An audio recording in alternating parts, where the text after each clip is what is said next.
শ্রী শ্রী মা শ্রী শ্রী ঠাকুর শ্রী শ্রী স্বামীজি মহারাজকে প্রণাম। সচ্চিদানন্দ শ্রী গুরু শক্তিকে প্রণাম জানাই। পূজনীয় স্বামী জ্ঞানালোকানন্দজির শ্রীচরণে প্রণাম জানাই। পরম পূজ্যপাদ স্বামী পূর্ণানন্দজির শ্রীচরণে প্রণাম জানাই। শ্রদ্ধেয় কৃষ্ণ মহারাজ সহ সকল সন্ন্যাসী এবং ব্রহ্মচারী বৃন্দকে আমার আন্তরিক প্রণাম শ্রদ্ধা।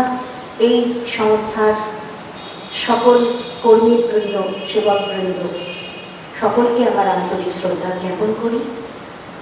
আর আপনাদের তো অবশ্যই, আপনারা না থাকলে আজকের এই সাংখ্যকারিকার প্রবাহ, এই জ্ঞান প্রবাহ নিয়ে আমাদের আলোচনা অসম্পূর্ণ থাকত।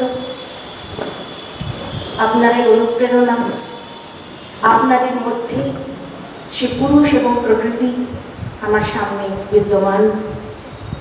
আপনাদের সকলকে পুরুষ প্রকৃতি স্বরূপে প্রণাম জানাই, কারণ সাংখ্যকারিকা বা সাংখ্য দর্শনের বিষয় পুরুষ এবং প্রকৃতি। এবং তার সঙ্গে নিজেকে ধন্যবাদ জানাই, এর মধ্যেও পুরুষ এবং প্রকৃতি প্রতিষ্ঠান করছেন। সুতরাং প্রতিটি শরীর মনে যে একটি অন্য তত্ত্ব বিরাজিত, যে তত্ত্ব সম্পর্কে আমরা সচেতন নই, সেই সচেতনতা জানাবার জন্যই এই সকল সভা। দার্শনিক তত্ত্ব নিয়ে সামান্যভাবে একটু আলোকপাত করবার চেষ্টা। যাই হোক, আজকে আমরা ওই চেতনা রূপিণী মা সরস্বতীকে তৎসঙ্গে পুরুষ এবং প্রকৃতি প্রণাম করে আমাদের সাংখ্যকারিকায় প্রবেশ করবো। আমরা একাদশ কারিকায় আছি, আর একাদশ কারিকার একদম শেষের দিকে আমরা চলে এসেছি। হয়তো আজকে একাদশ কারিকা বিশ্রাম হয়ে গিয়ে আমরা দ্বাদশ কারিকার দিকে এগোবো, জানি না, দেখছি কি হয়। ইয়া কুন্দেন্দু তুষারহার ধবলা, ইয়া শুভ্র বস্ত্রাবৃতা, ইয়া বীণা বরদণ্ডমণ্ডিতকরা, ইয়া শ্বেত পদ্মাসনা, ইয়া ব্রহ্মাচ্যুত শঙ্কর প্রভৃতিভির্দেবৈঃ সদা वन्दिता, सा मां पातु सरस्वती भगवती निःशेष जात्यापहा। अजा मे कामो लोहित शुक्ल कृष्णांगहविः प्रजाः सृजमानां नमामः। अजायेतां जुषमाणां भजन्ते जहतीर्णां भुक्तभोगां नमस्तामि। আমরা পুরুষ প্রকৃতিকে প্রণাম জানালাম, চেতনা স্বরূপিণী মা সরস্বতীকে স্বাগত জানিয়ে এবারে আমাদের প্রসঙ্গে চলে যাচ্ছি। আমরা আগের দিন পর্যন্ত, আগের মাসে পর্যন্ত যতটুকু শুনেছিলাম, আমাদের এই একাদশ কারিকার বিষয়বস্তু নিয়ে আমাদের আলোচনা চলছিল। বিষয়বস্তুটি কি না, এই যে পরিব্যাপ্তশীল জগৎ, সৃষ্ট জগৎ, যার মধ্যে আমি আপনি সবাই রয়েছি, এবং এই জগতের যিনি কারণ, সেই আত্মা প্রকৃতি, তার সঙ্গে কোথায় মিল আছে আর কোথায় অমিল আছে তা নিয়ে পরপর দুটি কারিকা। তা দশম কারিকায় আমরা অমিলগুলি দেখেছিলাম, বৈসাদৃশ্যগুলো দেখেছিলাম, আর একাদশ কারিকায় আমরা দেখছি সাদৃশ্য বা মিলগুলি। তো সেই সাদৃশ্যের মধ্যে আমরা দেখেছিলাম আগের দিন পর্যন্ত যে বলা হয়েছিল, আমি কারিকাটি আরেকবার পাঠ করে নিচ্ছি। ত্রিগুণং অবিবেকি বিষয়ঃ সামান্যম অচেতনং প্রসব ধর্মী ব্যক্তং তথা প্রধানম তদ বিপরীতস্তথা চ পুমান। আমরা এর মধ্যে দেখেছিলাম যে যে সাদৃশ্যগুলি রয়েছে এই জগতে, আমরা যারা অবস্থান করছি, আমরা প্রত্যেকে ত্রিগুণাশ্রিত। প্রকৃতি নিজে ত্রিগুণাত্মক, সেখানে আমাদের সাদৃশ্য রয়েছে। এবং বলা হচ্ছে আমরা অবিবেকী, প্রকৃতিকেও বলা হচ্ছে অবিবেকী। অবিবেক শব্দের মানে আমরা আগে বলেছি, যেখানে সবকিছু মিশ্রিত হয়ে থাকে, কোনো বিভাজন নেই, আলাদা করে আলাদা করবার ক্ষমতা যেখানে থাকছে না, দুধে জলে মিশে আছে, ওই দুধ আর জলকে আলাদা করার ক্ষমতা যতক্ষণ না অর্জন হচ্ছে, যখন এই ক্ষমতাটি অর্জন হয়ে যাচ্ছে তখন তাকে বলা হচ্ছে বিবেক খ্যাতি বা বিবেক জ্ঞান। বিবেক জাগ্রত হলে আলাদা করার প্রক্রিয়া আমি জেনে গেলাম, আমার সেই বোধ এসে গেল কোনটি আমার করণীয়, কোনটি আমার করণীয় নয়। আমাদের জীবনে এরকম অনেক মুহূর্ত আসে, বোঝা যায় না কি করা যায়, এখন কি করব, একটা দ্বন্দ্ব উপস্থিত হয়। আর আমাদের মনের ধর্মই হচ্ছে সংকল্প বিকল্প। বেদান্ত শাস্ত্র অনুযায়ী আমাদের অন্তঃকরণ বৃত্তি বলা হচ্ছে। সে অন্তঃকরণ বৃত্তির 4টি পর্যায় রয়েছে, আগেও বলেছি, মন, বুদ্ধি, চিত্ত, অহংকার। তা মনের কাজই হলো সংকল্প বিকল্প। তা সাংখ্য দর্শনে মনকে ইন্দ্রিয় বলা হয়, অন্তরিন্দ্রিয়। বেদান্ত দর্শনে মনকে ইন্দ্রিয় বলা হয় না, মনকে বৃত্তি বলা হয়, অন্তঃকরণ বৃত্তি। সে যাই হোক, অন্য প্রসঙ্গ। তা এখন মনের কাজই হলো, মনের ধর্মই হলো দ্বন্দ্ব। কি করবে নির্ধারণ করবে না পারা। এবং এই দ্বন্দ্ব কখন উপস্থিত হয়? যখন মনে হয় দুটোই আমার কাছে এই মুহূর্তে সমান দাঁড়িপাল্লায় রয়েছে, আমি বুঝতে পারছি না কোনটা আমি নেব। এই অবস্থাটা খুব সাংঘাতিক। এই অবস্থাগুলিকে আমাদের খুব এনশিয়েন্ট অনেক স্টাডি আছে, অনেক বিদ্যা আছে, প্রাচীন বিদ্যা, সেগুলো হয়তো সেই 2500-3000 বছর আগে থেকে সারা পৃথিবী জুড়ে ছড়িয়ে পড়েছিল। এবং তার একটি প্রধান স্তম্ভ বা কেন্দ্র আমাদের ভারতবর্ষ। আবার ভারতবর্ষের সঙ্গে সঙ্গে সঙ্গে গ্রিস সভ্যতা, গ্রিসের গ্রিক সভ্যতা, ব্যাবিলনীয় সভ্যতা, মিশরীয় সভ্যতা, ইউরোপীয় সভ্যতা, এই বিভিন্ন জায়গায় কি হয়েছিল, এই একই বিদ্যা অদ্ভুতভাবে প্রচার প্রসার লাভ করেছিল। গুহ্য বিদ্যা, গুপ্ত বিদ্যা, যার নাম অ্যালকেমি বা রসশাস্ত্র। আমার মনে আছে বহুদিন আগে এখানে অ্যালকেমি নিয়ে কিছু আলোচনা করা হয়েছিল সাংখ্যকারিকা প্রসঙ্গতে। তাই সেই অ্যালকেমির কাজই হলো রূপান্তর ঘটিয়ে দেওয়া, বিষকে অমৃতে রূপান্তর করা, একদম ট্রান্সফরমেশন। পুরো বোঝাই যাবে না, যেমন সেই রত্নাকর দস্যু বাল্মীকি মুনিতে বা বাল্মীকি ঋষিতে ট্রান্সফর্ম হয়ে গেলেন। বাল্মীকি মুনি ওনাকে বলা হয়, আসলে উনি ঋষি, কারণ তিনি বিবাহিত। বিবাহিত জনেরা তৎকালীন সমাজে, বৈদিক যুগে, যারা বৈবাহিক সম্বন্ধ ছিল বা যারা কিনা গার্হস্থ জীবনের মধ্যে থেকে স্যালভেশন বা মুক্তির পথ পেয়েছেন, তাদেরকে বা স্যালভেশনের রাস্তায় বা মুক্তির রাস্তায় হাঁটছেন, সত্যান্বেষী, তাদেরকে ঋষি বলা হয়েছে। আবার মুনি বলা হয়েছে কাদের না, যারা সংসার জীবনে প্রবেশই করেননি, যারা মুক্তভাবেই তাদের জীবন চালিয়েছেন, তাদেরকে মুনি বলা হয়েছে। কিন্তু মুনি এবং ঋষি উভয় সমপর্যায়ভুক্ত জ্ঞানেতে। কারণ উইজডম যখন প্রকাশ হয়েছে, এনলাইটেনমেন্ট যখন এসেছে, প্রজ্ঞার জাগরণ যখন ঘটেছে, ঋষি আর মুনিতে কোনো পার্থক্য দেখা যায়নি। তা সেই হলো, সেই জন্য বাল্মীকি মুনি অনেকে বলেন, কিন্তু আসলে ঋষি বাল্মীকি বলাটাই মানে শ্রেয়, কারণ তিনি বিবাহিত ছিলেন। তা পরের কথা সেটি।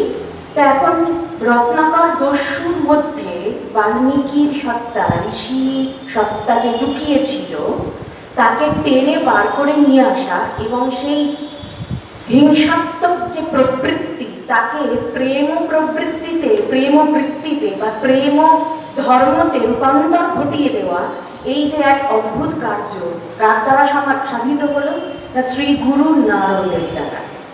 শ্রী গুরু রূপে সেখানে দেবর্ষী নারদ থাকলেন। গুরুকে থাকতে হবে, তিনি হলেন সব থেকে বড় অ্যালকেমিস্ট বা রসশাস্ত্রজ্ঞ, যিনি এই ম্যাজিকটা জানেন, যিনি এই জাদুবিদ্যাটি জানেন। কেন জানেন, তা আমরা সেই প্রসঙ্গ আগেও আলোচনা করেছিলাম, যে কাকে রূপান্তর ঘটানো যায়, না যার মধ্যে সম্ভাবনা আছে। সম্ভাবনা না থাকলে সম্ভব না। যেমন মা বলেছেন যে এখন মলয় বাতাস বইছে, মানে শ্রীরামকৃষ্ণ বাতাস, মলয় বাতাস বইছে, এখন সুবর্ণ সুযোগ, শুধুমাত্র ঘাস আর বাঁশ ছাড়া সব গাছই চন্দন হয়ে যাবে। মা বলেছেন চন্দন গাছে পরিণত হবে। কারণ চন্দন গাছের পাশে থাকতে থাকতে অন্য গাছগুলিও চন্দন গাছে রূপান্তরিত হয়। কেন হয়? তাদের মধ্যে সার পদার্থ কিছু আছে। তাই মা বলে দিলেন ঘাসের হবে না আর বাঁশের হবে না। ঘাসেও কোনো সার নেই, আর বাঁশ পুরো ফাঁপা, তাতেও কোনো সার নেই। যার ফলে আমরা যদি ওই ঘাস এবং বাঁশ পর্যায়ে থাকি তাহলে সম্ভব নয়। কিন্তু যদি সেই সম্ভাবনা লুকিয়ে থাকে, ওই বিষকেও অমৃতে রূপান্তর ঘটানো যায়। এবং এই অ্যালকেমি বিদ্যাটি, এই রসশাস্ত্রটি এতটাই পরিব্যাপ্ত হয়েছিল যে ধাতু পরিবর্তন করতে এই অ্যালকেমির ব্যবহার। আয়ুর্বেদ শাস্ত্রে যেখানে ওষুধ তৈরিতে অ্যালকেমির ব্যবহার, পারদের মতন সাংঘাতিক ধাতুকে, তরল ধাতুকে এমনভাবে রূপান্তর ঘটিয়ে সেই যারা আয়ুর্বেদজ্ঞ তারা কি করছেন, ওষুধে রূপান্তর করে দিচ্ছেন। যে বিষই পান গ্রহণ করা হচ্ছে, কিন্তু তাতে কোনো শরীরের ক্ষতি হচ্ছে না, উল্টে রোগ নিরাময়ে সাহায্য করছে।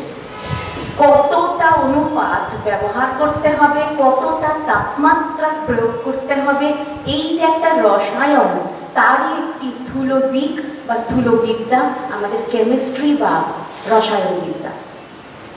তা এই যে রসশাস্ত্র, এই রসশাস্ত্রের যে বিশদ একটা চর্চা সারা পৃথিবী জুড়ে চলছিল সেই সময়, অদ্ভুত গবেষণা।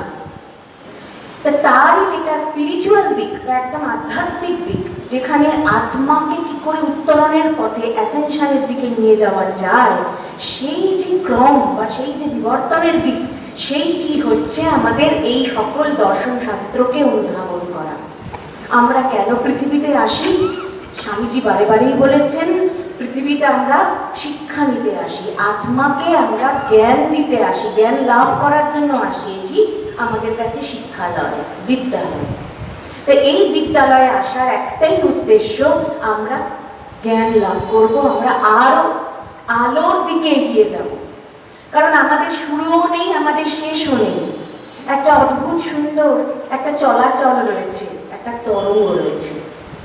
তো এই চলাচলের উদ্দেশ্য একটাই, জীবনে হাজার ঘাত প্রতিঘাত, ভালো মন্দ, যন্ত্রণা দুর্বিপাক, সব কিছু পেরিয়ে চলার একটাই উদ্দেশ্য, আরো উদ্বুদ্ধ হওয়া, নিজেকে জ্ঞানালোকে উদ্বুদ্ধ করা। তা ওই যখন আমাদের এই জীবনে চলতে চলতে যে কথা থেকে অ্যালকেমি প্রসঙ্গে গেলাম, এই প্রাচীন অ্যালকেমি শাস্ত্রে একটি গণনা বিদ্যা আছে। সেই তার ব্যাখ্যা করছি না, সেগুলো নিয়ে আলোচনা করছি না, শুধু একটা টার্ম ইউজ করছি।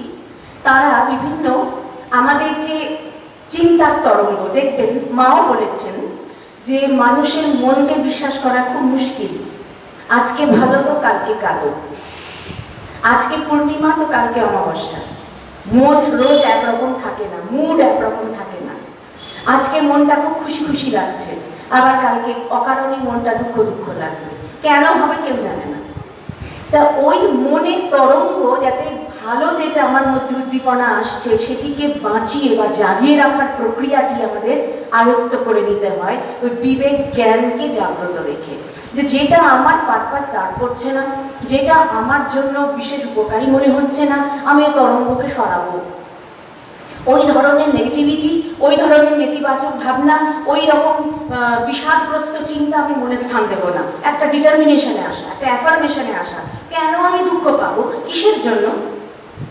দুঃখ করবার জন্য তো আমি জন্মাইনি। সর্বত যদি আমি আত্মা হই, আত্মার তো কখনো দুঃখ বলে কিছু হয় না। আত্মার সুখও নেই, আত্মার দুঃখও নেই।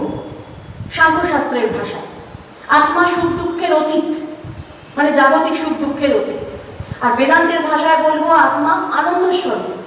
তাহলে আমি যদি আনন্দ স্বরূপই হই বা জাগতিক সুখ দুঃখের অতীত হই, তাহলে এই ধরনের অবান্তর চিন্তাগুলিকে আমি পোষণ করছি কেন? তখন বলবো যে না করে তো উপায় নেই, জীবনে চলতে হবে, কাল কি হবে? ওই আগামীকাল কি হবে ওই ভাবতে গিয়ে আমরা আজটাকে হারিয়ে ফেলি। আগামীকাল কি হবে সেটি এত বেশি গুরুত্বপূর্ণ আমাদের কাছে, আজটাকে আমরা হারিয়ে ফেলছি। আর তার সঙ্গে সঙ্গে অতীত আমাদের শুধু পেছন দিকে টেনে নিয়ে যাচ্ছে। আমরা বর্তমানে থাকতেই পারছি না, অতীত আমাদের শুধু আকর্ষণ করছে। আবার অতীতের ভালো জিনিসগুলো কিন্তু টানে না, মন্দ জিনিসগুলোই টানে। এটা একটা অদ্ভুত ব্যাপার। অতীতের ভালো অভিজ্ঞতাগুলো কিন্তু আমাদের ইন্সপায়ার কতটা করেন জানি না, কিন্তু যদি একটা সামান্য কোনো ক্ষতি বা খারাপ কিছু ঘটে থাকে, ও তারই মনের মধ্যে ঘুরপাক খায়। আমার সঙ্গে এমন হলো, কেন হলো, কি জন্য হলো, আমি কি করেছি, এরকম কেন আমার সঙ্গে হলো, এরকম তো হওয়া উচিত ছিল না বলেই চোখের জল আসা, ডিপ্রেসড হয়ে পড়া। কিন্তু যখনই দেখা যাবে যে আমি অন্ধকারে ডুবে যাচ্ছি, না না না, অন্ধকার আমার ধর্ম নয়। আত্মাচিত স্বরূপ, জ্ঞান স্বরূপ, আলো স্বরূপ, আমি আলো, আমার মধ্যে অন্ধকার কেন আসবে? বিবেক জ্ঞান তখন, ওই বিবেক একটু একটু করে জাগ্রত হয়। এইভাবে বিবেক পথে চলো। তোমাকে যা খুশি দিচ্ছেন না, তোমাকে যা হতাশাগ্রস্ত করছে, তোমাকে যা প্রতিনিয়ত দুর্বল করছে, স্বামীজি বলেছেন বিষবাদ পরিত্যাজ্য, ছেড়ে দাও সেটা, একদম ছেড়ে দাও, সেটির দিকে তাকাবে না পর্যন্ত। ঠিক ওই বিষবাদ পরিত্যাজ্য স্বামীজি বলেছেন, সেই কথাটিও আগে আচার্য শঙ্কর তাঁর ভাষায় বললেন যে যে বিষয় তোমাকে অত্যন্ত বেশি ভারাক্রান্ত করবে তার দোষ দর্শন করে ত্যাগ কর। দোষ দর্শন, দোষ দর্শন মানে সেইটিকে ভালো করে পর্যালোচনা করে দেখো তোমার জন্য খুব কি উপকারী হচ্ছে। যেমন সক্রেটিসের সঙ্গে এক ভদ্রলোকের রাস্তায় দেখা হয়েছিল। তাকে তিনি বললেন যে জানো, তোমার এক বন্ধুর সঙ্গে আমার পরিচয় হয়েছে, দেখা হয়েছে, তার সম্পর্কে কিছু বলার আছে, কিছু কথা বলার আছে। তো সক্রেটিস কি বললেন? বললেন যে কথাটি কি মুখ চোখ দেখেই বুঝেছেন তিনি তার বন্ধুর নামে কোনো নিন্দা শুনতে যাচ্ছেন। তো সক্রেটিস বললেন যে যে কথাটি শুনবো তার তিনটি দিক কি আছে, আমি তো আপনাকে আগে জিজ্ঞেস করি। যদি তিনটি জিজ্ঞাসা আমি ঠিক ঠিক উত্তর পাই, তাহলে আমি আপনার কথা শুনব। এক নম্বর, আপনি আমার বন্ধুর সম্পর্কে যা বলতে যাচ্ছেন সেটি কি কিছু ভালো? বলেন না। বেশ। তারপরে বললেন যে কথাটি বলতে যাচ্ছেন সেই কথাটি শুনে কি আমার কোনো উপকার হবে? বলছেন না। আর তৃতীয় প্রশ্ন, আপনি আমার বন্ধুর সম্পর্কে যে কথা বলতে চাইছেন সেটা শুনে আপনার কি কোনো উপকার, সেটা আলোচনা করে আপনার কি কোনো উপকার হবে? না। বলে তাহলে আমি সেটা শুনবই বা কেন, আপনি বলবেনই বা কেন? যেটাই আমার উপকার নেই, আমার শোনারও দরকার নেই, আমার বলারও দরকার নেই। হাজার ঘটনা সারাদিন ঘটছে, হাজার ঘটনা সমাজে ঘটছে, পরিবারে ঘটছে, প্রতিবেশীর কাছে ঘটছে। আমরা যেখানে যেখানে বিভিন্ন প্রতিষ্ঠানে যাই, আগেই দেখি সুন্দর সৎসঙ্গের আয়োজন, হয়তো আগে পৌঁছে গেছি, কানে উল্টো পাল্টা কথা আসে। হয়তো 4-5 জন ভক্ত বসে আছেন, খুব সম্মান রেখেই বলছি, বসে বসে কোনো মহারাজের নিন্দা করছেন, কোনো ব্রহ্মচারীর নিন্দা করছেন, অন্য কোনো আশ্রমের নিন্দা করছেন, অন্য কোনো গুরুর নিন্দা করছেন, অন্য কোনো ভক্তের নিন্দা করছেন। তাহলে সৎসঙ্গে আসার মানে কোনো অর্থ নেই, কিন্তু বেকার হয়ে গেল, পাত্র ছিদ্র হয়ে গেল। আমি সৎবস্তু ভরতে এসেছি, আগে ময়লা করে রেখে দিলাম জায়গাটা, তো সেটা তো সেই সৎবস্তু নেওয়ার পরে তো সেটা নষ্ট হয়ে যাবে। ঠাকুর বলছেন দই পাতা হাঁড়ি, দই পাতা হাঁড়িতে তুমি যতই দুধ ঢালো সেটা ছানা কেটে যাবে বা দই হয়ে যাবে, সেখানে দুধ থাকবে না। আবার ঠাকুর বলছেন রসুনের বাটি, যতই ধো রসুনের গন্ধ যেতে চায় না। ঠাকুরের কাছে উদাহরণগুলো আমরা পাচ্ছি, কিন্তু কেন হবে? এখানে আমাদের প্রশ্নটা, জিজ্ঞাসাটা নিজের কাছে করা, কারণ আমরা আসছি কেন, আমরা সৎ পথে থাকবো কেন, আমরা সৎ আলোচনার মধ্যে প্রবেশ করবো কেন, আমরা যে কোনো ক্ষেত্রে জীবনে চলতে গেলে আমরা নিন্দা কেন শুনবো, বা যে কোনো নেগেটিভ টপিক আমরা কেন শুনবো? সে রাজনৈতিক আলোচনাই হোক, ওই দল কি বলেছে, সেই দল কি বলেছে, ওই মন্ত্রী কি বলেছে, ওই নেতা কি বলেছে, আমার শুনে দরকার কি? তোমার যার যা নিজ নিজে একটা রাজনৈতিক মতামত রয়েছে, সেটা ব্যালট বক্সে দেখিয়ে দিয়ে নিজের মনে লুকিয়ে চলে এসো। ওটা নিয়ে চর্চা করার তো কিছু নেই, ঝগড়া করারও কিছু নেই, মারপিট করারও কিছু নেই।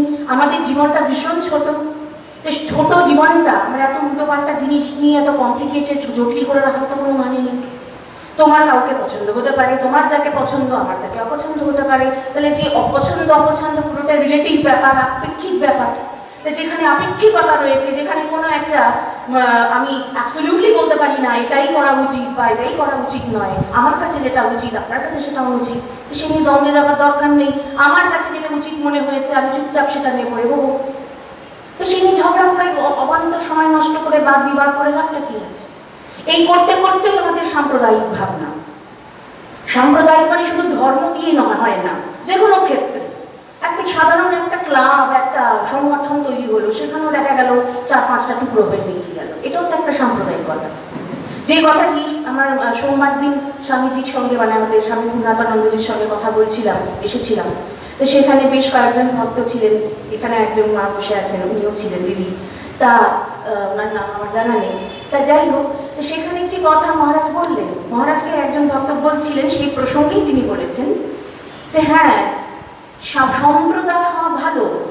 স্বামীজি বলেছেন এটা একটা সুস্বাস্থ্যের লক্ষণ, পুষ্টির লক্ষণ, সমাজের সুস্থতার লক্ষণ। কারণ বৈচিত্র্য না থাকলে আমি যে আমার মনের যে বিকাশ হচ্ছে, ব্যক্তিত্বের বিকাশ হচ্ছে, বুঝবো কি করে? ওটা এক পেশো হয়ে যাবে। ডিফারেন্স থাকলেই ভালো বেশ। ও যেমন ঠাকুর নয় তো বলছেন কেন যে মা তোকে কে কিভাবে কোন ভক্ত পেয়েছে, কোন ভক্ত ডেকেছে, আমার জানতে বড় ইচ্ছা হয়। সেজন্য তিনি সব রকমই পথ অবলম্বন করে সেই মাকেই খুঁজে পেলেন। কখনো খ্রিস্টান হয়েছেন, তো কখনো তিনি ইসলাম ধর্ম নিয়েছেন ইত্যাদি, আমরা তো সবই জানি। তা সেই জন্য বৈচিত্র্য থাকা ভালো। তো স্বামীজি বলেছেন সম্প্রদায় খুব ভালো জিনিস, কারণ স্বাধীন চিন্তা, স্বাধীন মত প্রকাশের একটা জায়গা। কিন্তু সাম্প্রদায়িকতা ভালো নয়। সাম্প্রদায়িকতাটা কি? আমি ব্লক করে দিলাম। আজকাল খুব একটা ট্রেন্ড এসেছে ব্লকিং, আর এই ব্লকিং করার একটা প্রবণতাটা সোশ্যাল মিডিয়াতে ভীষণ রকম প্রকট। এতে কিন্তু একটা অপমান করবার একটা প্রক্রিয়া ছোট ছেলে মেয়েদের মধ্যে খুব প্রবল হচ্ছে। যে ওর সঙ্গে আমার আজকে মনের মিল হচ্ছে না, বা ওর সাথে আমার কোনো বন্ধুর সঙ্গে একটু বাদ বিবাদ হলো, ব্লক করে দিলাম। কিন্তু ব্লক করে দেওয়াটা খুব কাজের কাজ কিন্তু নয়। অনেক অপশন থাকে আমাদের এই সমস্ত যান্ত্রিক মাধ্যমে। সেই সব অপশন আছে বলেই সেগুলিকে ব্যবহার করব। যার উদ্দেশ্যে আমি এটা করছি সেও ব্যথা পেতে পারে, তারও একটা কষ্ট হতে পারে, এটা বোঝা দরকার। কাজে ব্লক করে দেওয়া, তার রাস্তা আটকে দেওয়া, এখন বলবো অনেক হয়তো খুব ওই যে নেগেটিভের কথা বলছি, নেগেটিভ কিছু একটা আসছে, আমাকে ব্লক করে দিতে হবে। সেখানে ব্লকিং এর অন্য পদ্ধতি আছে।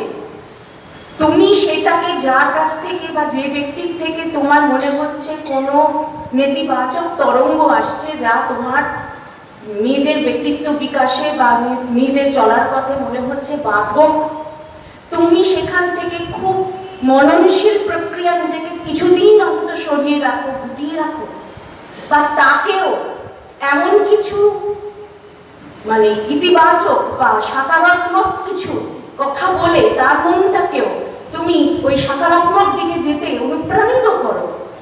কিন্তু ব্লক করে দেওয়াটা আমার মতে খুব একটা সম্মানজনক কাজ নয়। যিনি করেন তিনি কিন্তু মনুষ্যত্বের দিক থেকে অনেক পিছিয়ে পড়েন, এটা খুব ভালো জিনিস নয়। অনেককেই শুনি আমি ব্লক করে দিয়েছি, ওই ওর সাথে আর যোগাযোগ রাখি না, ব্লক করে দিয়েছি। তুমি তো মোবাইলে ব্লক করলে, সোশ্যাল মিডিয়ায় ব্লক করলে, মেন্টালি কি তাকে ব্লক করতে পেরেছো? তুমি তার সম্পর্কে সবসময় নেগেটিভ ভেবে যাচ্ছ, পজিটিভ ভাবছো না, হয়তো নেগেটিভই ভাবছো, কিন্তু ভেবে তো তোমার মনে তো তার জায়গাটা করেই নিয়েছে সে। স্বামীজি বলেছেন না, আমার জন্য দুটোই মঙ্গলকর। যারা আমাকে ভালোবাসে আমি তাদের হৃদয়ে থাকি, আর যারা আমাকে ঘৃণা করে আমি তাদের মস্তিষ্কে থাকি, তাদের কাছেই আমি আছি। কাজে ঘৃণা বিদ্বেষে কিছু আসে যায় না। এই নেগেটিভ ইমোশন যত বাড়ানো যাবে, নিজের পথেই যে ব্লকেজ তৈরি হচ্ছে এই বোধটা আমাদের থাকে না। বিবেক জাগ্রত রেখে কাজ করতে হয়। আমি কি করছি, কেন করছি? হয় ব্লক করে দেওয়া হচ্ছে, আজকাল খুব ট্রেন্ড হয়েছে এটা। আবার নয়তো ওই কি সব আছে, ওই কি বেশ বলে এক্সক্লুড করে দেওয়া, আবার কি সব বলে ওই মানে রেস্ট্রিক্ট করে দেওয়া, অনেক কিছু ব্যাপার আছে। এগুলো সব শুনি আর কি, শুনে শুনে জেনেছি। তা ওই আমি এইসব মানুষকে আমি রেস্ট্রিকশন লিস্টে রাখলাম, এরা আমার কাছাকাছি আসতে পারবে না বা আমার কথাও জানতে পারবে না ইত্যাদি। যদি তোমার এতই রেস্ট্রিকশন থাকে তাহলে তার সাথে বন্ধুত্ব করার তোমার দরকার কি ছিল? আর যে সময় তোমার মনে হয়েছে যে তাকে রেস্ট্রিক্ট করা দরকার, কি জন্যে তাকে তুমি রেস্ট্রিক্ট করতে চাইছো তাকে পরিষ্কার বলো। তোমার যদি সেই সৎসাহস থাকে যে দেখো তোমার এই এই আচরণ আমার অসুবিধে হচ্ছে, তুমি নিজেকে পরিবর্তন করো কিংবা একটু থামাও, আমি এগুলো নিতে পারছি না, পরিষ্কার আলোচনায় এসো। লুকোচুরি কেন থাকবে? লুকোচুরি মানুষের ধর্ম নয়, লুকোচুরি অসুরের ধর্ম, লুকোচুরি অন্ধকারের ধর্ম, আলোর ধর্ম নয়। যিনি আত্মপথে রয়েছেন তার মধ্যে কোনো হাইড অ্যান্ড সিক চলে না, থাকবেই না।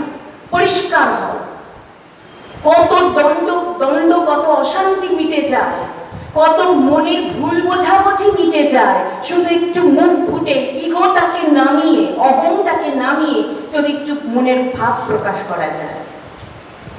তা এই হচ্ছে আমাদের প্রতিনিয়ত এই যে ভাইব্রেশন গুলো আমাদের মনে কাজ করে, এই ভাইব্রেশন বা এই তরঙ্গগুলি নানা নামে অভিহিত ওই সমস্ত প্রাচীন বিদ্যায় যারা কিনা এনার্জি নিয়ে স্টাডি করেন। জীবনে চলার পথে ওনারা একটা এনার্জির নাম লিখেছেন টাওয়ার মোমেন্ট। টাওয়ার মোমেন্টটা কিরকম না, হঠাৎ একটা দ্বন্দ্ব অবস্থা এসে যাওয়া। কোন দ্বন্দ্ব অবস্থা না, কোন পথে যাব এই মুহূর্তে একটা যেন ক্রস রোড, একটা এমন জায়গায় এসে দাঁড়িয়েছি আমি বুঝতে পারছি না, দুটো রাস্তা আমার জন্য খোলা, কোন পথটা আমি বেছে নেব বুঝতে পারছি না।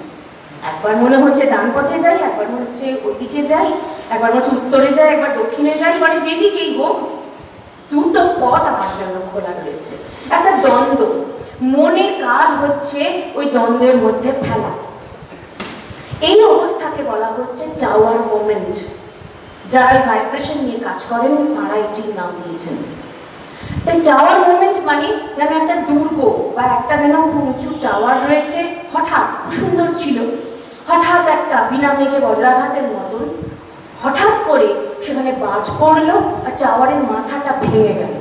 তখন খেয়ে হারিয়ে যাওয়া, আমি কি করবো বুঝতে পারছি না। আমার জীবনে যে এরকম একটা টার্নিং পয়েন্ট আসবে আমি কোনোদিন চিন্তাই করিনি। ওই কবিগুরুর সেই বিখ্যাত গান, তরি আমার হঠাৎ ডুবে যায় কোনখানে কোন পাষাণের ঘায়। কখন যে আমি বুঝতেই পারিনি যে এরকম ভাবে আমার তরি, আমার নৌকা দিব্যি আমি চালাচ্ছিলাম, সেখানে হঠাৎ করে ওই কোথাও ঝড় ছিল না, আকাশে কোনো মেঘ ছিল না, কোনো ঝড়ের পূর্বাভাস ছিল না, আমি মনের সুখে আমার তরি বেয়ে বেয়ে চলছিলাম। আর অমনি একটা কি হলো না, সেই একটা কোথায় একটা পাথর বা পাষাণ লুকিয়েছিল, সেই পাষাণ এসে ঘা দিল এবং ঘা দেওয়ার সঙ্গে সঙ্গে আমার তরি ভেঙে চুরমার হয়ে গেল। আমি বুঝতেও পারিনি যে এরকম একটা ঝড় আমার জন্য অপেক্ষা করছে। তাই এখন এই ধরনের ঝড়ের অবস্থা প্রত্যেকের জীবনে আসে, আসতে বাধ্য। এগুলোই আমাদের সোল লার্নিং এ সাহায্য করে, আমাদের আত্মজ্ঞানের পথে এগিয়ে যেতে সাহায্য করে। যাদের জীবনে কোনো রকম উত্থান পতন নেই তাদের তো সেই কি বলবো মিথজীবীর জীবন, ওই জীবনের কোনো মানে নেই। সেই জন্য স্বামীজি বলছেন ব্যক্তিত্বের বিকাশ কখন হয়, জীবনে যখন সংকট আসবে, জীবনে যখন ঝড় আসবে, জীবনে যখন নানান রকম উত্থান পতন তরঙ্গ আসবে, দুর্গমতা আসবে, তখনই তো আত্মশক্তিকে বিকাশ করবার একটা সময়। তখনই তো বোঝা যায় যে আমার কতটা শক্তি আছে এই অবস্থাকে কাটিয়ে ওঠার। দেখি নিজেকে নিজে চ্যালেঞ্জ করে দেখি পারি কিনা। আর পারবই, আমার মধ্যে রয়েছে অনন্ত শক্তি, আমি সেই চিৎ স্বরূপ, আমি সেই আলোক, আমি সেই অখণ্ড আলোক, আমি অখণ্ড জ্যোতি। আবার বেদান্তের পরিভাষায় আমি অখণ্ড আনন্দ। আমার আনন্দকে হাজার বাইরের দিক থেকে দুঃখ দেওয়ার চেষ্টা করে, আনন্দ হ্রাস করার চেষ্টা করলেও প্রকৃতি আমাকে কোনোদিন দুঃখ সাগরে ডুবিয়ে দিতে পারবে না। আমি সাময়িকভাবে হয়তো আত্মবিস্মৃত হয়ে ওই দুঃখ সাগরে পড়ি, কিন্তু আবার উঠে দাঁড়াই না। তরি আমার হঠাৎ ডুবলো, কিন্তু ঠিক সাঁতরে আমি ওই নদী পার হবই, আমি ডাঙায় উঠে দাঁড়াবই, আমি নতুন তরি বা নতুন নৌকা তৈরি করবই, আবার নতুন ভাবে আমি যাত্রা শুরু করবই। এই হচ্ছে প্রকৃত টেনাসিটি। স্বামীজি বলছেন বুলডগ টেনাসিটি চাই, তাল কুত্তার মতন কামড়ে পড়ে থাকবি যতক্ষণ না তুই তোর লক্ষ্য লাভ করছিস। স্বামীজি বলেছেন আমাদের সেই কথা। এই কামড়ে পড়ে থাকা কি, আমার এই চলার পথটাকে কামড়ে পড়ে থাকা কোনটাকে, আত্মবিশ্বাসকে কামড়ে পড়ে থাকা কোনটাকে, গুরুর প্রতি বিশ্বাসকে। আমি যেন কোনোভাবে টলে না যাই, কোনো নেগেটিভ ইমোশনকে আমি জায়গা দেব না। যদি ব্লক করতেই হয়, আমার মনের ভেতরে আমার জায়গাটাকে ব্লক করতে হবে, যে শুভ চিন্তা দিয়ে একদম ঢেকে দিলাম, ওখানে আর দ্বিতীয় বস্তুর জায়গা নেই। যেমন বিভিন্ন ভজনের মধ্যে, সুরদাসজির ভজনে পাই, বা অন্যান্য সুফি ভজনের মধ্যেও, এই সুফি গানগুলির মধ্যেও এই লাইনটি বা এই পংক্তিটি খুব অনুপ্রবিষ্ট হয়েছে, বা কবিরজির দোহার মধ্যে আছে যে কাজ আর ডার উকির করা সুরমা দিয়া না যায়, ইনি নয়ন মে পি বসে তুজা কौन समाए। আমার চোখে আমি কাজল করব কি করে? এক চোখে দুই কালো থাকতে পারে না।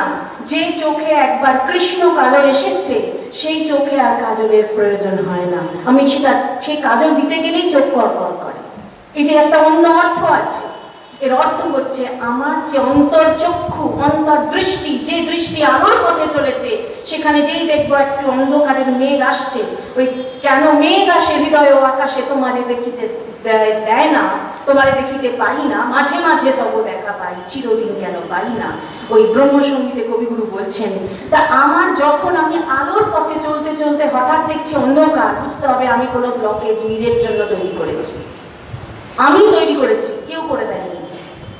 আমি কিছু অ্যালাউ করে ফেলেছি অজান্তে, নেগেটিভ ইমোশনকে জায়গা দিয়ে ফেলেছি, তাহলে তাকে আমার সরাতে হবে, কিংবা ওই নেগেটিভ ইমোশনকে অ্যালকেমি করে পজিটিভ করতে হবে, একদম ঘুরিয়ে দিতে হবে। ওই কারণ তার মধ্যে অনন্ত শক্তি আছে, যে কোনো এনার্জি বা তরঙ্গের মধ্যে তো শক্তি আছে, সে অনন্ত শক্তি, আসলি শক্তিও শক্তি, দেব শক্তিও শক্তি। তাহলে আমার যদি সেই অ্যালকেমি জানা থাকে, সেই রসশাস্ত্রের সেই গুচ্ছ রহস্য জানা থাকে, আমি নেগেটিভকে আমার তাড়াতে হবে না। ঠাকুর কি বলছেন? কাম, ক্রোধ, লোভ, মোহ, মদ, মাৎসর্য কাউকে তাড়াতে হবে না, সব ঠাকুর মন ফিরিয়ে দে। ওইটাই তো অ্যালকেমি। ওই তো দস্যু রত্নাকরকে বাল্মীকিতে রূপান্তর করুন, ওই তো সেই পারককে সোনায় রূপান্তর করুন, ওই তো বিষকে অমৃতে রূপান্তর করুন, এই তো রূপান্তরের বিধি। তাহলে আমি কিভাবে সেটি করব? তুমিই পারবে। তোমার মধ্যে যে শক্তি আছে, এবং তোমাকে আলো দেখানোর জন্য, পথ দেখাবার জন্য ভেতরে গুরু বসে আছেন, সে অনন্ত জ্যোতি বসে আছেন। তুমি কিভাবে ওই বিষকে অমৃতে রূপান্তর করবে, বা ওই নেগেটিভ বা কালোকে কি করে আলোয় রূপান্তর করবে, তার বিদ্যা তোমার কাছেই রয়েছে। তুমি পারবেই, এই পারবই, হবেই। এই বোধটি নিয়ে যদি আমরা চলতে পারি, তখন এই চাওয়ার মোমেন্ট থেকে আমরা নিস্তার পাই, তখন আমরা সঠিক সিদ্ধান্তে আসি। ওই বিবেক তখন নির্ধারণ করে দেয় আমার কোন পথটা আত্মার পক্ষে শ্রেয়। যেমন আমরা বৃহদারণ্যক উপনিষদে পাচ্ছি, মৈত্রেয়ী তার স্বামী অর্থাৎ ঋষি যাজ্ঞবল্ক্যের কাছে জিজ্ঞাসা করছেন। ঋষি যাজ্ঞবল্ক্য চলে যাচ্ছেন পরিব্রাজন অবলম্বন করে, চিরতরে সংসার পরিত্যাগ করে। বললেন, তাঁর দুই পত্নীকে কাছে ডাকলেন, কাত্যায়নী মৈত্রেয়ী, ডেকে বললেন, তোমাদেরকে আমি আজকে আমার সব সম্পত্তি সমান ভাগে ভাগ করে চলে যেতে চাই, কারণ আমি থাকবো না। আমি যখন থাকবো না, তোমাদের যাতে কোনো রকম জীবনে চলতে অসুবিধে না হয়, যার যার মতন শান্তিপূর্ণভাবে থাকতে পারো। তখন কাত্যায়নী বলেছিলেন, আপনি যা বলবেন সেটি আমার কাছে আকাশ স্বরূপ, আপনি যা দেবেন আমি গ্রহণ করব। মৈত্রেয়ী কিন্তু একটু অন্যরকম জিজ্ঞাসা করলেন, বললেন, হে স্বামী, আপনি যা আমাকে দিতে চাইছেন আমি নিশ্চয়ই নেব, কিন্তু একটা জিজ্ঞাসা আছে, এই সম্পত্তি দিয়ে কি আমি অমৃতত্ব লাভ করতে পারবো? কারণ তার তখন চাওয়ার মোমেন্ট চলছে, বুঝতে পারছেন না যে আমার এই সম্পত্তি, জাগতিক সম্পত্তি নিয়ে আমার থাকা উচিত, মজে থাকা উচিত, নাকি আমার পারমার্থিক সম্পত্তি নিয়ে মজে থাকা উচিত। তখন বললেন ঋষি যে, দেখো মৈত্রেয়ী, আমি তো তোমাকে আদেশ করতে পারি না। গুরু কখনো এই সমস্ত চাওয়ার মোমেন্টে কিন্তু সরাসরি আদেশ করেন না, প্রচ্ছন্ন উপদেশ দেন। সে প্রচ্ছন্ন উপদেশের মধ্যে স্বাধীনতা ছেড়ে দেন, তুমি এবার ডিসাইড করো, তুমি ঠিক করো কি করবে। যেমন করেছিলেন শ্রীমান নরেন্দ্রনাথকে ঠাকুর শ্রীরামকৃষ্ণ। সেই বিখ্যাত ঘটনাটি তো সর্বজন বিদিত, যে আমার বাড়িতে আজকে এত অভাব, আমার ভাইয়েরা না খেয়ে রয়েছে, আমার মায়ের এই দুর্দশা, আমাদের ঘর থেকে বেরিয়ে যেতে হয়েছে, দিদিমার বাড়িতে আশ্রয় নিয়েছি, মামলা মোকদ্দমা কাটা শুরু করেছেন, আমার একটাও চাকরি হচ্ছে না, আমার অন্য সংস্থানের কি হবে, এখন আমার কি হবে? আপনি বলুন না আপনার মা কালীকে। মা কালীতে তখনও তার বিশ্বাস নেই। বলুন না আপনার মা কালীকে যে যাতে একটা সুরাহা হয়। বলে আমি কেন বলতে যাও, তিনি যেমনকে বলিয়ে যান। ওই যাওয়ার মোমেন্ট চলছে তখন শ্রীমান নরেন্দ্রনাথের, কারণ তিনি নিজেই বলেছেন যে আমি স্বপ্ন দেখলাম, একটা অদ্ভুত, তিনি তার বন্ধুকে বলছেন, একটা অদ্ভুত স্বপ্ন দেখলাম আমি যেন সমস্ত পৃথিবীর রাজা হয়েছি এবং সমস্ত পৃথিবীটাই যেন আমার পায়ের নিচে, অতুল ঐশ্বর্যের অধিকারী হয়েছি। আমার এত ঐশ্বর্য যে আমি, আমার কোনো মানে কি বলবো, এতটাই আমার সেখানে ঐশ্বর্য, সেই ঐশ্বর্যের ওপরে কেউ যেতেই পারে না, একদম পৃথিবীর যেন অধীশ্বর হয়ে বসে আছে। আবার পাশাপাশি সঙ্গে সঙ্গে আরেকটি রূপে নিজেকে দেখলাম, আমি সর্বত্যাগী গেরুয়া বাস পরিধান করে দণ্ড কমণ্ডলু হাতে আমি পথে পথে হাঁটছি। আমি বুঝতে পারছি দুটো পথই আমার জন্য খোলা, যাওয়ার মোমেন্ট। আমি এখন এটা বুঝতে পারছি না আমি কোন পথটায় যাওয়া উচিত আমার, কারণ তাঁর পিতা বিশ্বনাথ দত্তের ভীষণ রকম ইচ্ছা ছিল তিনি আইন পরীক্ষায় পাশ করে বিরাট বড় একজন ব্যারিস্টার বা আইনজীবী হন, কারণ তিনি যে জায়গাতেই যেতেন সেখানেই টপে যেতেনি, তার মধ্যে সেই পোটেনশিয়াল তো ছিলই, সবাই জানে। তিনি যদি গানের জগতে যেতেন তো একদম টপে যেতেন, তিনি যদি ব্যবসা জগতে যেতেন সেখানেও টপে, তিনি যদি সেরকম পড়াশোনার জগতে একাডেমিক ফিল্ডে যেতেন সেখানেও সেইখানে অবস্থান করতেন, এমনকি পরবর্তীকালে তিনি যদি রাজনৈতিক জগতেও প্রবেশ করতেন সেখানেও টপেই যেতেন। তার মধ্যে যে ক্ষমতা ছিল সে অতীন্দ্রিয় ক্ষমতার অধিকারী।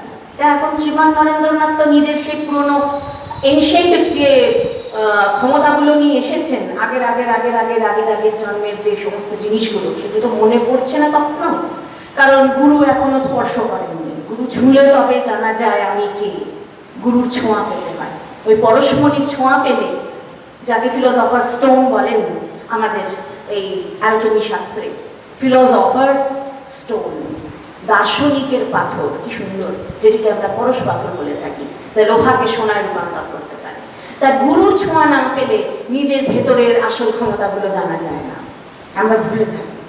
যেমন হনুমানজি ভুলেছিলেন, হনুমানজি মনেই ছিল না তার মধ্যে কি কি ক্ষমতা আছে। এত দুষ্ট ছিলেন ছোটবেলায়, এত উৎপাত করতেন সব ঋষি মুনিদের, যে তাদের মধ্যে একজন অভিশাপ দিয়েছিলেন যে তুমি ভুলে থাকবে। কিন্তু কখন মনে পড়লো, যখন সেতুবন্ধন হচ্ছে রামচন্দ্রের, তারপরে হচ্ছে ওই নল আর নীল দুজন ছিল, তারাও ভুলে গেছিল তারা তাদের সেই অতীন্দ্রিয় ক্ষমতার কথা, তাদের যোগসিদ্ধির কথা, কিন্তু সময়কালে ওই গুরু মনে করিয়ে দিলেন, কারণ এখন তোমার বিদ্যাটা গুরুর কাজে ব্যবহৃত হবে, জগৎ কল্যাণে ব্যবহৃত হবে, তার আগে প্রকাশ হওয়ার দরকার নেই, চাপাই থাক। তা শ্রীমান নরেন্দ্রনাথেরও সে একই ব্যাপার, যে উদ্দেশ্যে তাঁর এখানে আসা, এই পৃথিবীতে অবতরণ, সেটা তো তার মনে নেই। তিনি জানেন আমি এই তত্ত্ববাড়ির ছেলে, আমি আমার অন্য বন্ধুদের মতনই কেউ একজন, আমি ওইরকম ছেলেদের মতনই সব আর 5 জনের মতনই আমি একজন, কিছুই তার মনে নেই। কিন্তু ওই গুরুর ছোঁয়া, গুরুর স্পর্শে তিনি এবার তাঁর বোধ জাগ্রত হতে লাগবে। এবার দেখা যাচ্ছে সেই টাওয়ার মোমেন্টে কি হচ্ছে, তিনি বুঝে উঠতে পারছেন না কোন পথে যাওয়া উচিত। একটা বিশাল ঝড় তখন চলছে তার মধ্যে, আর সেই সময় দক্ষিণেশ্বরে টান পড়লো, সেই সময় ঠাকুরের কাছে তার যাওয়া, তারপরে তো ওই বিখ্যাত ওই রাত্রির ঘটনা, তারপরেই তো কান্নায় ভেঙে পড়া, আর তারপরেই ঠাকুরের কাছে 3-3বার মায়ের দরজা থেকে ওই পার্থিব জিনিস আর চাইতে পারলেন না, তিনি অপার্থিব বস্তুই চাইলেন। জ্ঞান দাও, বুদ্ধি দাও, বিবেক দাও, বৈরাগ্য দাও।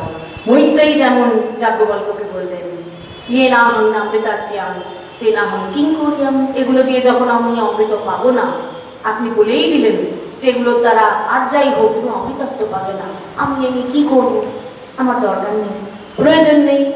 ঠিক একই রকম ভাবে যখন ওই শ্রীমান নরেন্দ্রনাথই ঠাকুরকে বলছেন, সিদ্ধাই সিদ্ধাই বলে, সিদ্ধাইয়ে কি হয়, সিদ্ধায় কি ঈশ্বর লাভ হয়?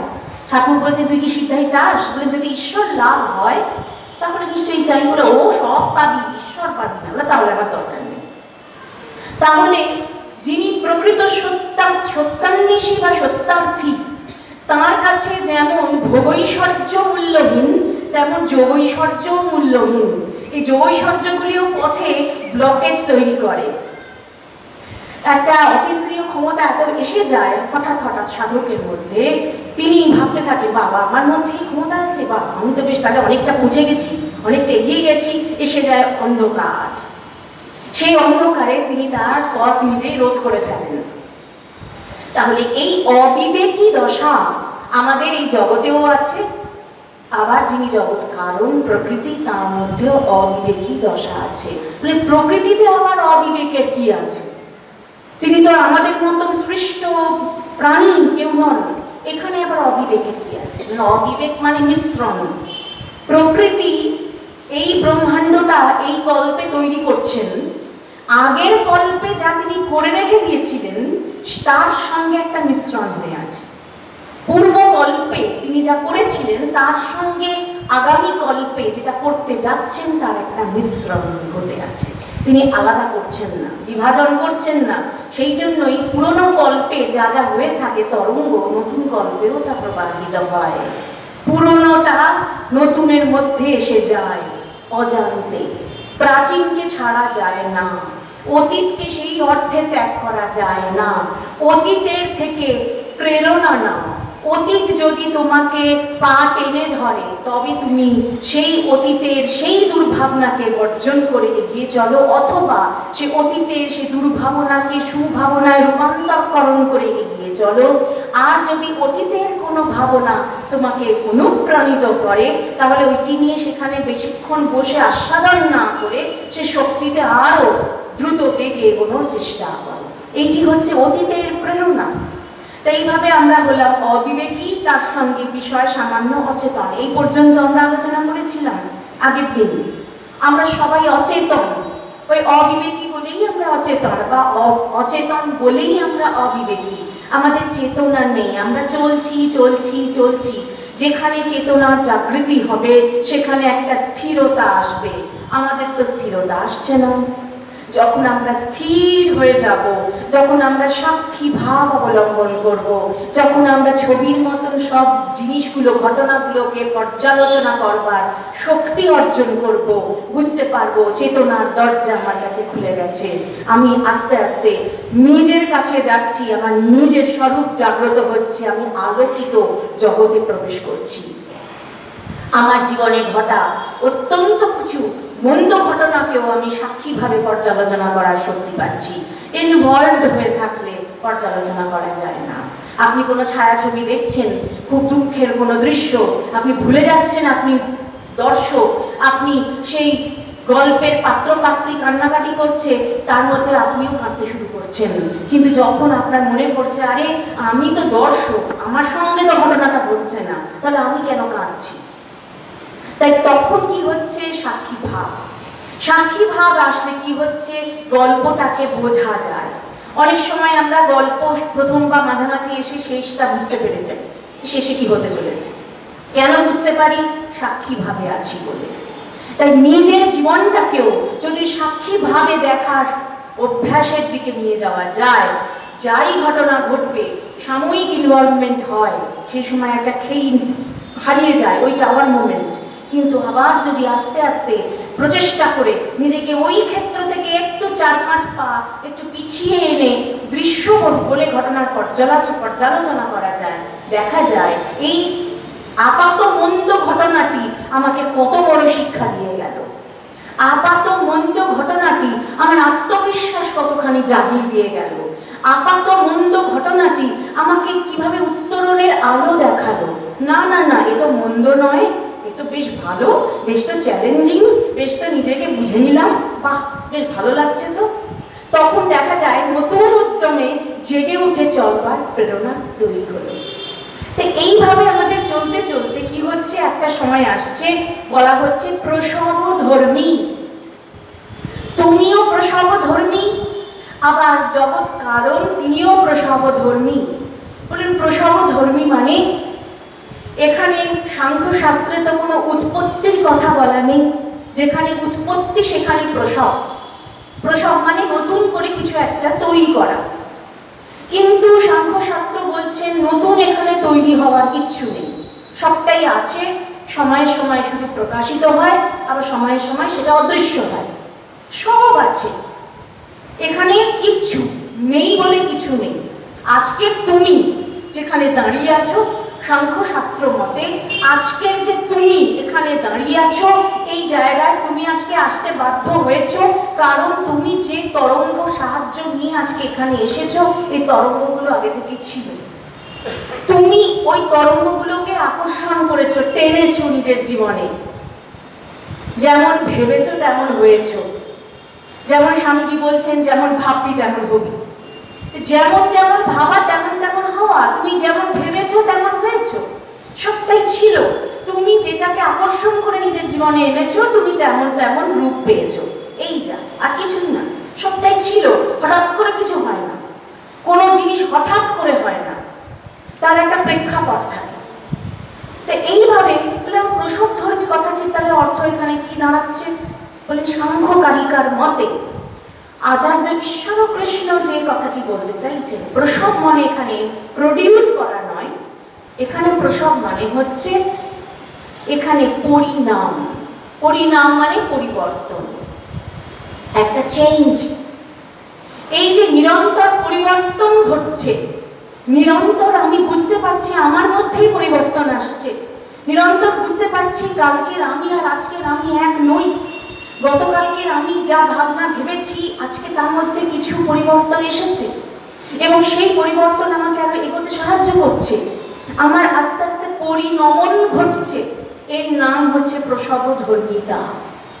তা প্রতিনিয়ত প্রকৃতির মধ্যে পরিণমন ঘটছে। প্রকৃতি সাম্যাবস্থায় থাকেন সৃষ্টির প্রাক্কালে বা এই পরিণামের প্রাক্কালে, যখন কম্পন তরঙ্গ তৈরি হয়। আমরা আগেও শুনেছি, প্রথমে তৈরি যে তত্ত্বটি হয় সেটি হচ্ছে বুদ্ধি, মহত্তত্ত্ব, তারপরে অহংকার তত্ত্ব, তারপরে পরপর যে সৃষ্টির ক্রম এগিয়ে আসছে, সেই প্রসঙ্গে এখন যাচ্ছি না, পরে পরে অনেক এগুলো নিয়ে আলোচনা হবে। ওই রকম ভাবে একই বস্তু ধীরে ধীরে বিকশিত হতে হতে হতে হতে হতে হতে এত নাম, এত রূপ, এত বস্তু, এত দিক বিদিক, কত কি হয়ে পরিব্যাপ্ত হয়ে যাচ্ছে, এক্সপ্যানশন হচ্ছে, বাড়ছে বাড়ছে বাড়ছে। আর আমাদের মধ্যেও প্রতিনিয়ত কিন্তু এরকম একটা পরিবর্তনের খেলা চলছে, পরিণমনের খেলা চলছে। তো এই যে পরিণমনের খেলা, তার রূপান্তর ঘটছে প্রতি মুহূর্তে। এই হচ্ছে প্রসবধর্মিতা। এখানে আমাদের সঙ্গে আর আমাদের যিনি কারণ, তার সঙ্গে মিল বা সাদৃশ্য। আমরাও পাল্টাই, তিনিও পাল্টান, একরকম থাকেন না। তিনিও আছেন, আমরাও আছি অনন্তকাল। বেদান্ত বলবেন জগৎ অনিত্য, সাংখ্য বলছেন জগৎ নিত্য।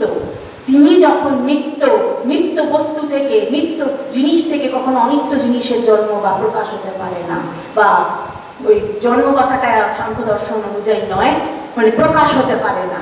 তাহলে যা নিত্য, আমরাও নিত্য, শুধু আমরা পাল্টাচ্ছি। আমাদের অভিজ্ঞতা অনুযায়ী আমরা পাল্টে যাচ্ছি, আমাদের উন্নতি ঘটছে, আবার আমাদের উত্তরণ ঘটছে।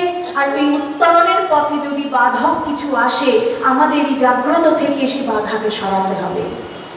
এখন অতীতের তাহলে মূল্য এইখানে। অতীত বলে যা কিছু আছে সব ফেলে দেওয়ার বস্তু নয়। এই জন্য এখানে আমরা দেখতে পাচ্ছি এক জায়গায় বলা হচ্ছে, আর 5-7 মিনিট আছে, আমি মনে হয় এখানে ঘড়ি অনুযায়ী আমি 1 ঘন্টা হলে বিশ্রাম দেব। তা এখানে আমি যখন কি শুরু করেছি সে সময় থেকে 1 ঘন্টা। তা এখন দেখতে পাচ্ছি যে আমাদের এই সাংখ্যশাস্ত্রে বলা হচ্ছে যে তোমার পরিবর্তন চলছে, এবং সাংখ্যশাস্ত্রে বলা হচ্ছে প্রসবধর্মিতা। তোমরা সবাই যেমন মাটির 3 রকম ভাবে মাটিকে আমরা দেখতে পাই।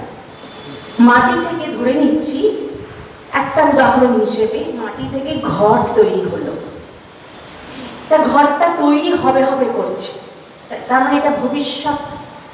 মাটি থেকে ঘর তৈরি হওয়ার সম্ভাবনা আছে, তাই এটা মাটির ভবিষ্যৎ হচ্ছে ঘর। এবারে বলা হচ্ছে ঘরটা কিন্তু কিছুদিন থাকবে, যখন থাকবে তখন সেটা বর্তমান, যে অবস্থায় ঘরটা থাকবে। তারপর ঘরটা একদিন নষ্ট হয়ে যাবে, ভেঙে যাবে, তখন সেটি হয়ে গেল ঘরটা অতীত। তা 3 রকম অবস্থায় এসে দাঁড়াচ্ছে।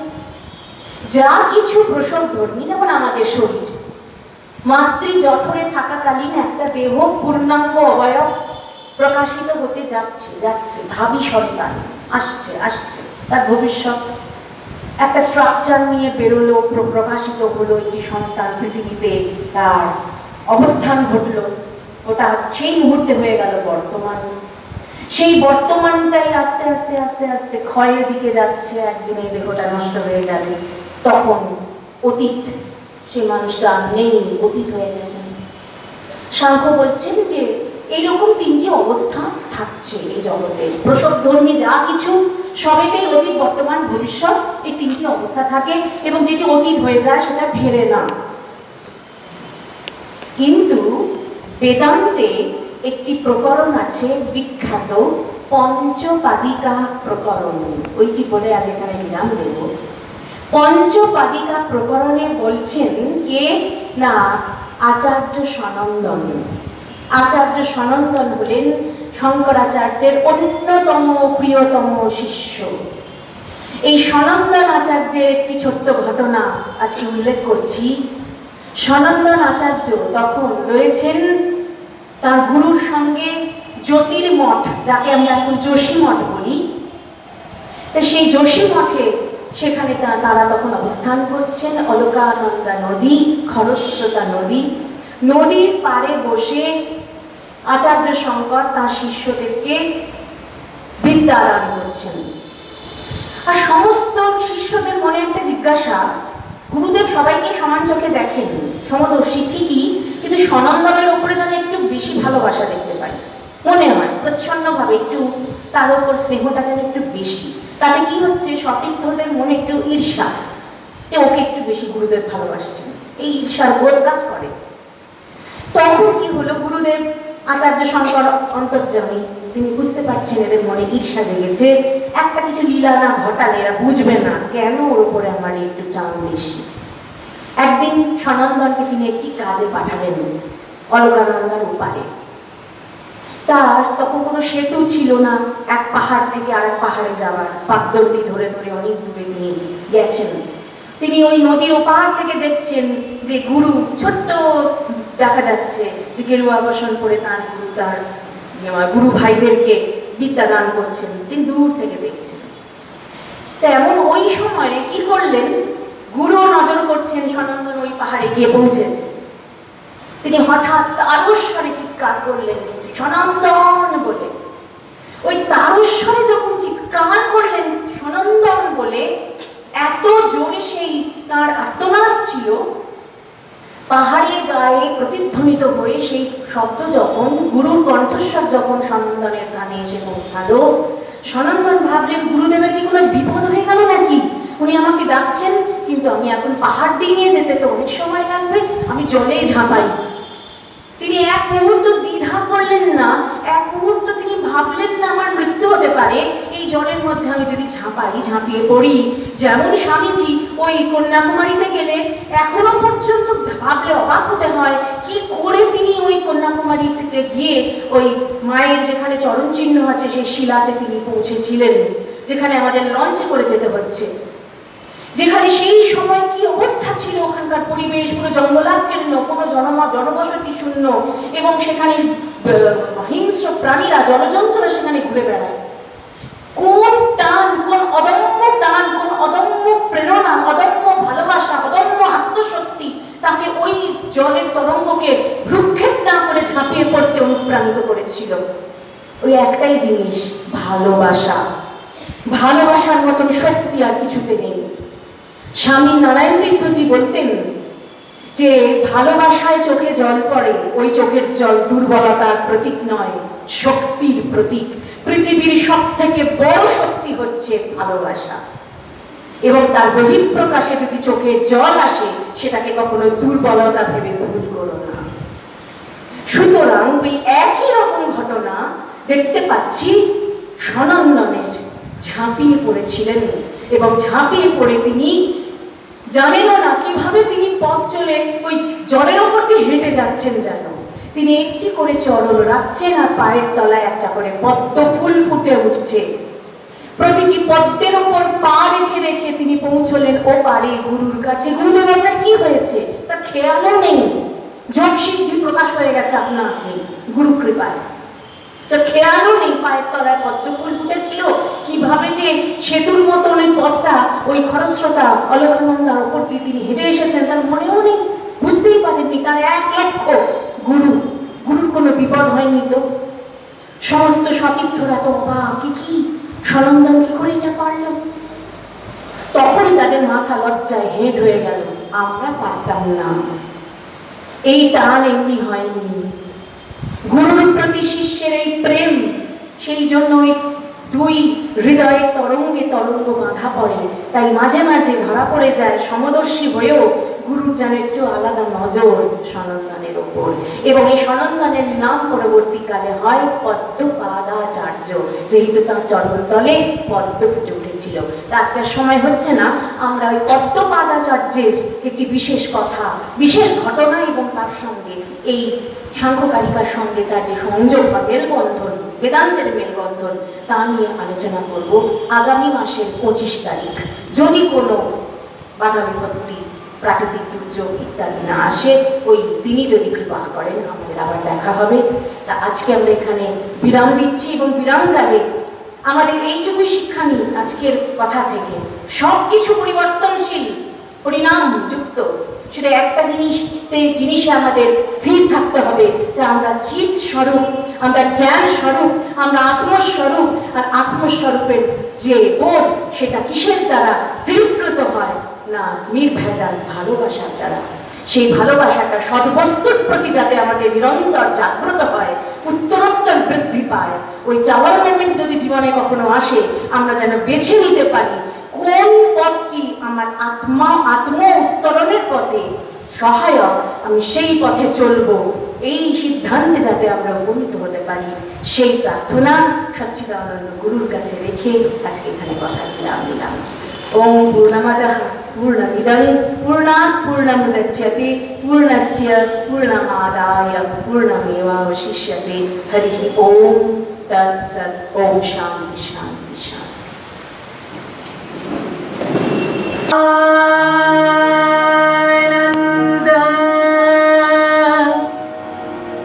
कन्या